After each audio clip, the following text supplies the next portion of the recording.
strugglingacademics.com. Hello there, I am Jan B.W. Pedersen, a PhD philosopher situated in Copenhagen, Denmark. Diana Andrasi, fellow struggling academic, PhD in literature and linguistics, occasional philosopher located in Montreal, Canada. I'm David Clinnick, PhD in archaeology, and I'm here in sunny California. Hello! So, I'm struggling to make this video.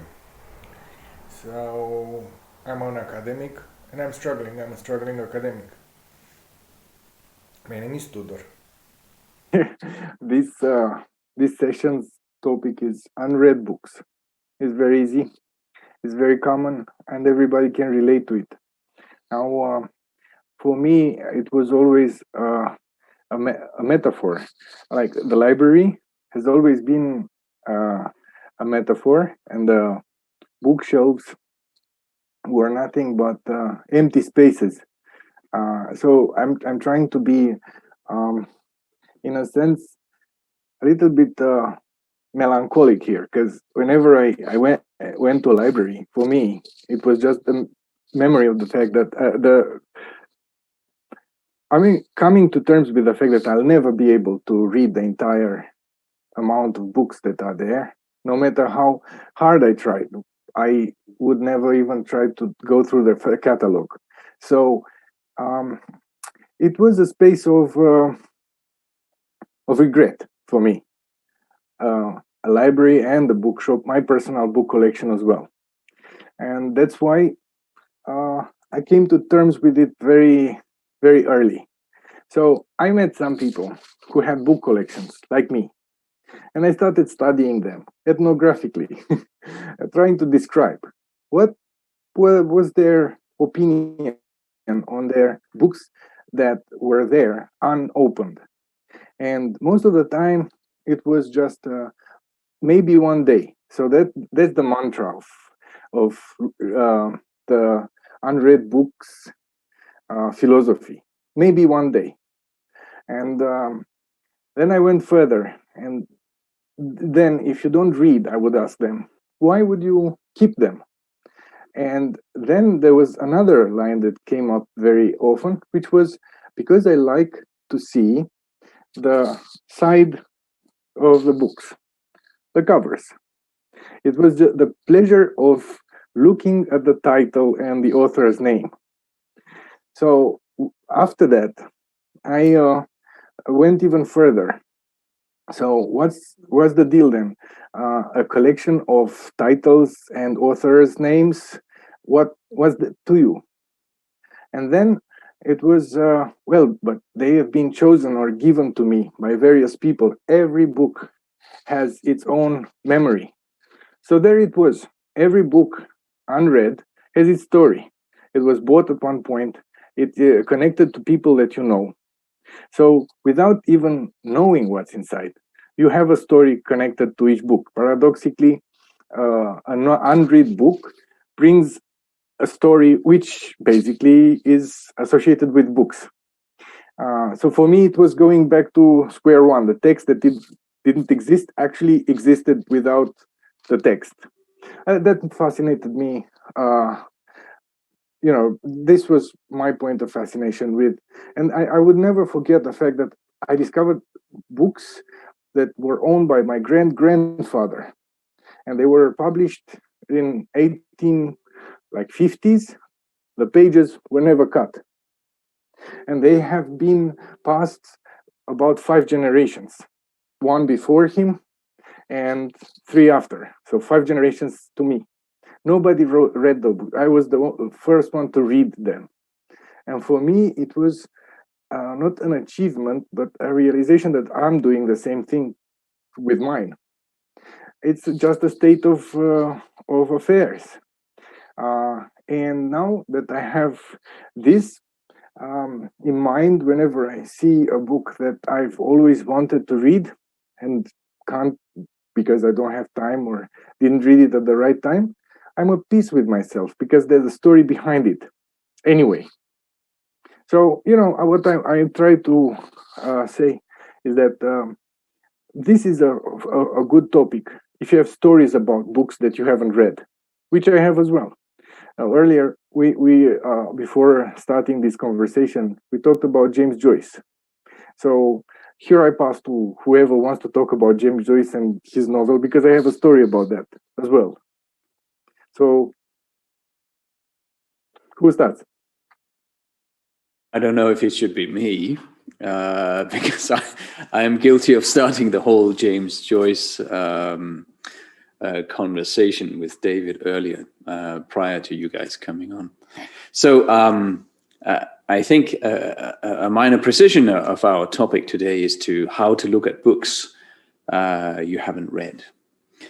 And when I pondered the title earlier on, the first thing that came to mind was James Joyce, Ulysses, which, much to my embarrassment, is a book that I have never ever read.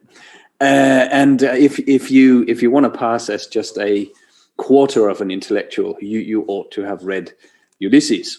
That's at least how I approach it. So what is Ulysses? Well, it's a book that was published in 1922, I think, by an American author called James Joyce. And of course, he's a modernist. And the book is essentially the Odyssey, Homer's The Odyssey paraphrased. And for me, as a monster lover, I really enjoy Homer's The Odyssey. I should be able to enjoy James Joyce, Ulysses. So it's just, there's just something very wrong with me, I think, when it comes to James Joyce, and I'm struggling finding out exactly what it is.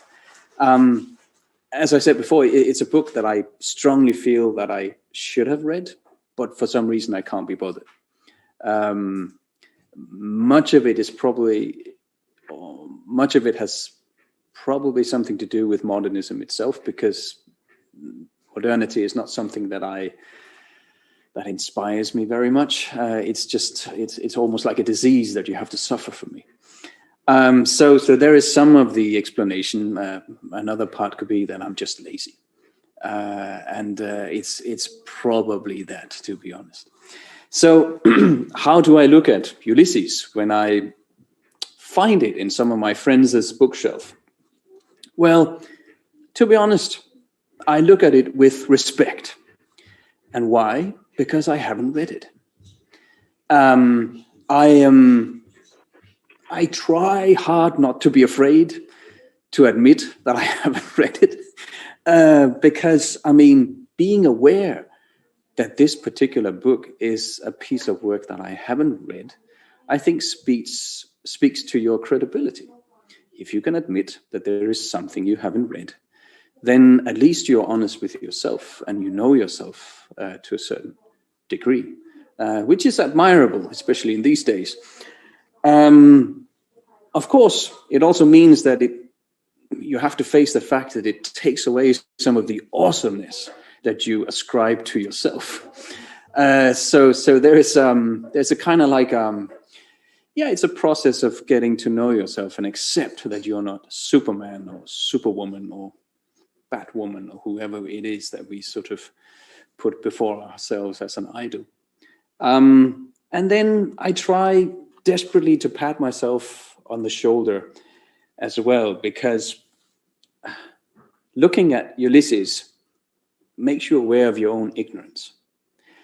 And to a certain extent, that's one of the pinnacles of learning. It shows that you have achieved some kind of education. I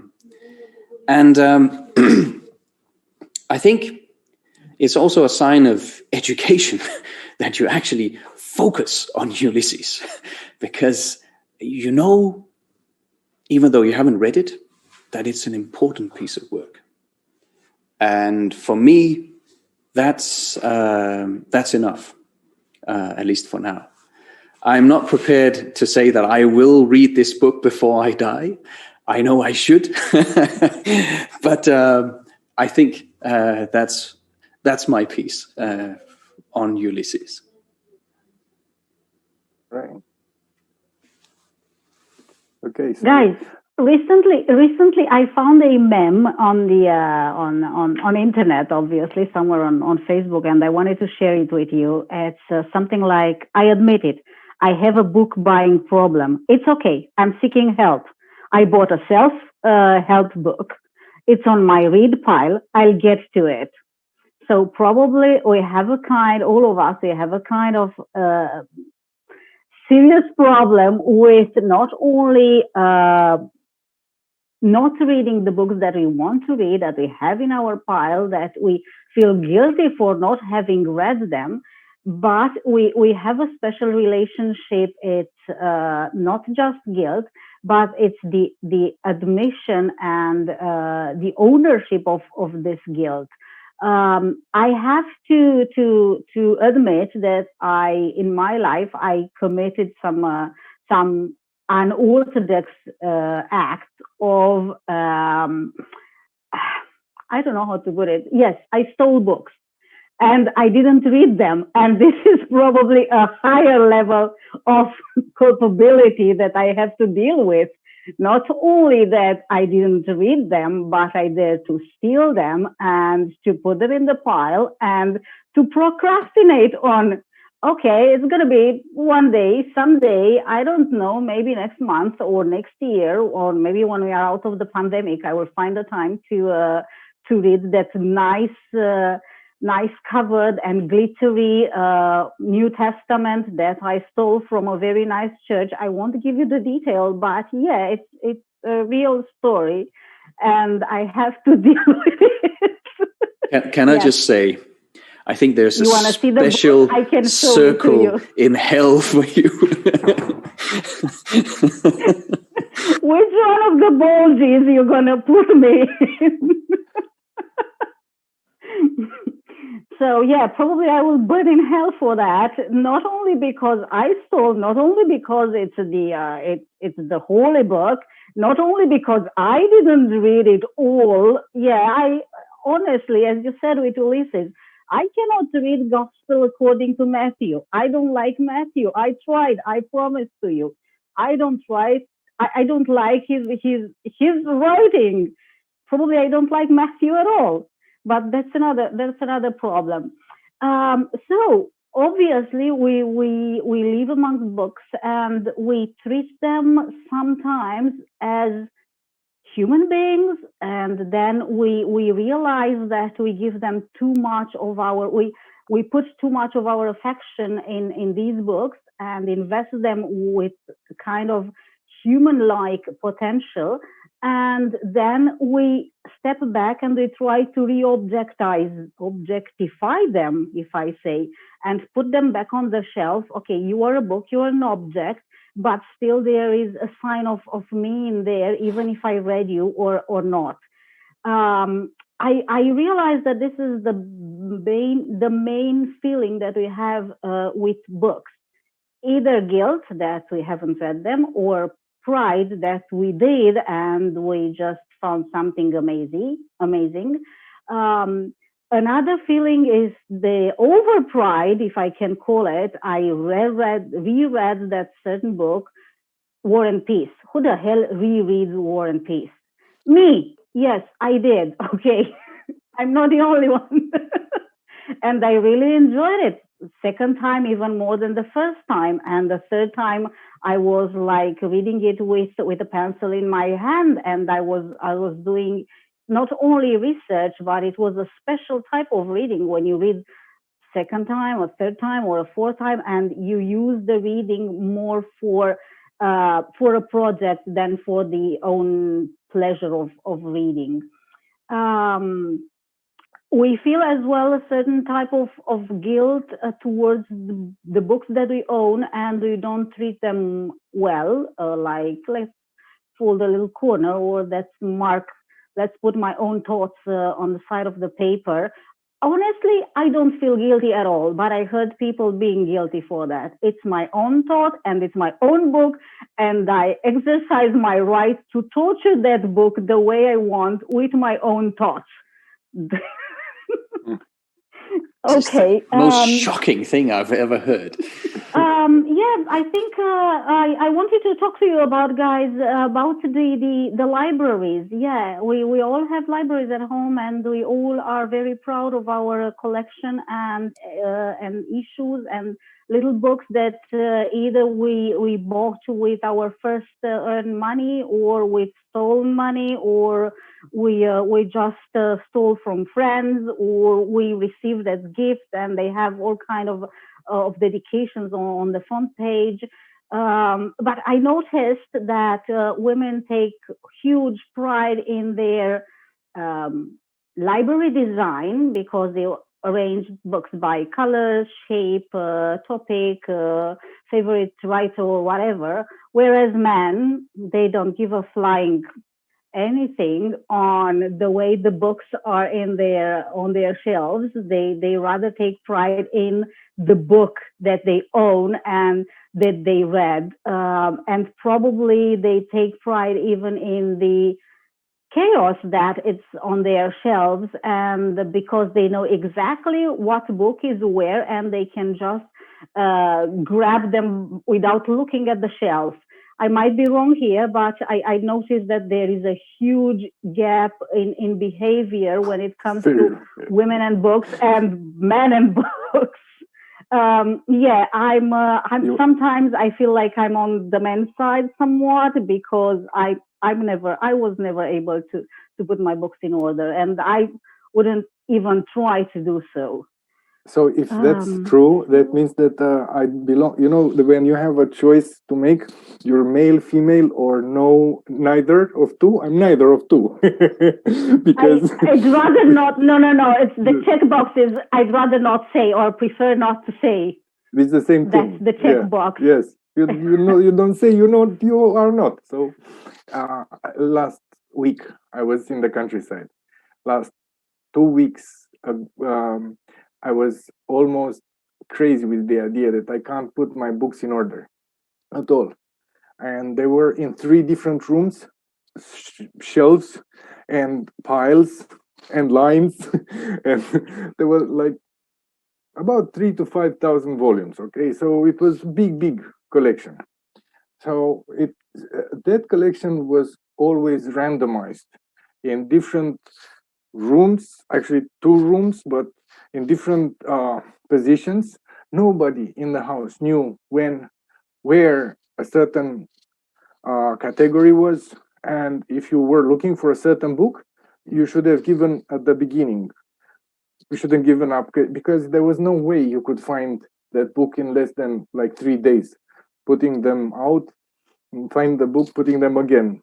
So in about a week, I managed to sort them out. It was, I tell you, it was a chivalry undertaking. It was fighting not only with time, but it's very difficult to put books in order, especially if you haven't read it. So the point today is that those were mostly books that I've never read. But to put them back, I had to take a look at title, author, and then browse a little bit and see what period they belong to, if they were fiction, what were they about. So I wasn't putting them back like arranging in shelves. I was categorizing them: art, books of art, history, fiction, different types of fiction, different types of poetry, folklore, theology. So there were sometimes very much in between books, and I've never read them. So basically, I had to get in contact with thousands of volumes I've never read.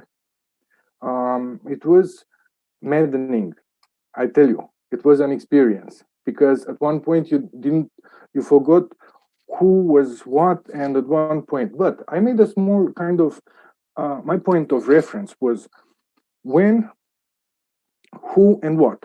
3. When, and that was when it was the time inside the book, not the time of publishing. That was important, because books are published in 1950s, but they actually originate in the 16th century. Who, like, is it an author I like or I don't know? Is it somebody that I'm interested in? So there were 3 categories here. And then what? That's where the big fiction, non-fiction, what kind of social sciences department they belong to, and those were merry branches there. But I am genuinely happy to have had this experience because it was transforming me. And if we would talk about Ulysses, the best part of Ulysses is when he is kind of he's in his ship, and there are some kind of monsters calling him out, and those are sirens, mermaids, and he's forced to be tied up to the main mast. For me, that was keep on the topic. Your objective is to sort them all out, to get an idea what's in each book and put them in their own category. And of course, it wasn't by shape. So my library looks very, very weird right now. It's like one part is like a trapezoid, another one is like a rectangular side. But I know right now, not where each book is, but where each section is, where I'm kind of 50% sure I'll find that book. So for me, it's like reading them all. This experience kind of, I got over the fear of not having read books. From Ulysses, I remember one scene. They were in a tower and they were shaving. I couldn't get past page 50. So I've never read Ulysses, but I remember they were shaving in a tower. That's a little bit, yeah, okay, so I have some contact with the book, and remember, I was supposed to learn it for university, and I graduated. Hope this doesn't get to my university teachers, but professors, but basically, not reading can be mended. Yeah, that's what well. I have a question for all of you guys, because I assume all of us, we read different, I mean, we don't read one single language, and we don't own books written in one single language. How do you deal with that? Where do you put those books? I mean, when there are 2 languages, probably you have a section for these books that are not in your main language. But what do you do when you have 4 or 5 languages and you own books written in all these languages? Because I ended up mixing them all together. I don't pay attention, and I even went to the point where I do not realize that they are 2 different languages.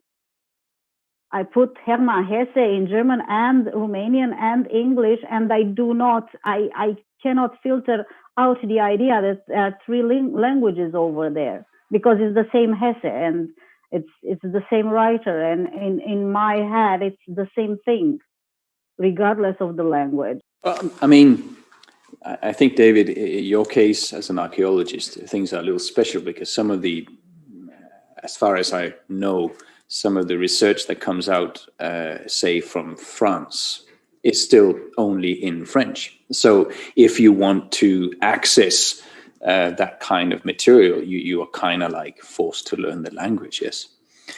But I mean, when it comes to literary stuff, I must admit, I truly believe that any translation is an act of treason. So if I mean, I have, for example, the works of Edgar Allan Poe in American English, and I have it in Danish as well. And I absolutely hate reading it in Danish. It's just not right. You know, there's something. I mean, it's not a bad translation by any stretch of the imagination. It's just it wasn't written in that language. It's kind of like reading Kierkegaard in English. It would also be, for me, wrong. You know, that you have to read in Old Danish, and for many Danes living nowadays, that is just virtually impossible. I tried, honestly, I tried with 5 dictionaries to read Kierkegaard in Danish. It doesn't make any freaking sense. No, I'm not blaming you. It is an odd language. When I started reading, War and Peace, it was on a sidewalk with the booksellers in Bucharest, and I read the title. Went to the bookseller and said, "How much for that one?" And he said, "How much would you want?" I said, "I don't know. Is it difficult to read?" And he looked into my eye and said, "You haven't read War and Peace?" And I said, "No." He ignored me from that. He was selling the book, but he asked me, "You haven't read War and Peace? You want to tell me that you haven't read War and Peace?" Well, that happened when I was a student. Years pass, so I'm a teacher of literature. And I realized I have to make a list for the students. So what do I put? I put books I read, and then I realized, War and Peace. Let's put it down there. And that was 1 month before. 1 month I'll read it. And I realized that it's very thick, and it was small read, like in the Bible. So I put it on the list, started the course, and then I realized my students was reading it, and we was reading really fast, and he was giving me passages from it, and I had no clue what was happening in the book. So I made it so difficult for the students, so he changed the book. I have to tell you that I managed to turn him to another book. It was, I think, Faust. Faust, I was okay. I read Goethe. Nice. But for me, that was kind of tremendously shameful. So I started reading it over the summer. I started it 20 times, over and over and over. And I think I remember the first 4 pages by heart. By the 5th page, I couldn't remember who was the character that was referred to in page 3. So that happened so many times. And I managed to get it read for fear of not having that happen again with a student. But then I had an awakening moment. What happened if I told the students, well, I haven't read it, but I'm teaching it because I know something about the author, and I can work the text with you. I should have been honest with the student. And actually, from now on, from that moment on, I was. I really told the students, well, this, I don't know. I know I have a PhD in literature, but I don't know this. What? We'll figure it out. It's not a game of who knows more. So War and Peace was kind of very similar to James Joyce, but on a different scale for me. Right now, I work with from scrap. I have students who've never read anything, and they end up reading Dostoevsky after 3 months. They end up reading nothing at all if they don't want to. It's up to them, actually. But it's what you have. It's what you do. Nothing more, nothing less. It's very simple. Can I just say, sorry, I'm just a small interjection. Sorry, David. I'm just wondering if we should retitle this episode as in like, Father, I have sinned, or something like that. It's just so confessional. Our viewers who will pay for this will say, "Oh, this was worth our money." Definitely, this is supposed to be the third episode. Yeah, book confessional. And say something to that effect. I think, David, just to chime in on your little challenge from earlier. I happen to have most of Aristotle's work in the Loeb edition. That means on the left side of the book, you have everything in Greek, and on the right side, everything, luckily for me, in the English language. So whenever I open it, I am faced with this, for me, earth-shattering fact that I do not read Greek. And as a philosopher, I mean, that's just bankruptcy, There's no way I can recover from that. The same thing happens when I open, the red editions of the Loeb books, which is from the Roman philosophers. So I read Cicero, and on the left side you have Latin, and on the right side you have English, and it's the same effect. I mean, my Latin is better than my Greek, but after a couple of sentences, I'm most often very lost. So I have to bring out the dictionary and start reading it, or deciphering what it is that I'm reading. So you're right. You're absolutely right that whenever you open a book, and especially for me, it comes with a certain amount of anxiety, because I will face the fact that I am simply not an academic Superman. I'm just a product of the 20th century.